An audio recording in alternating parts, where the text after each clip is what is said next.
दोस्तों, यदि आपके बच्चे को भी खांसी की दिक्कत है और उसकी खांसी ठीक नहीं हो रही है तो एक आसान सा घरेलू उपाय मैं आपको बताता हूँ।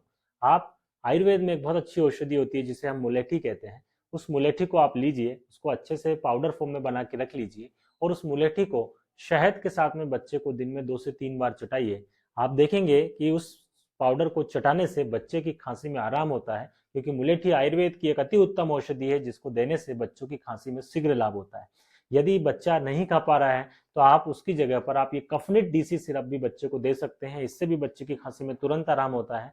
इसके अंदर भी मुलेठी है और उसके साथ साथ अनेक अनेक उत्तम औषधियां हैं जिनको देने से बच्चे की खांसी जरूर ही ठीक हो जाती है। जय आयुर्वेद।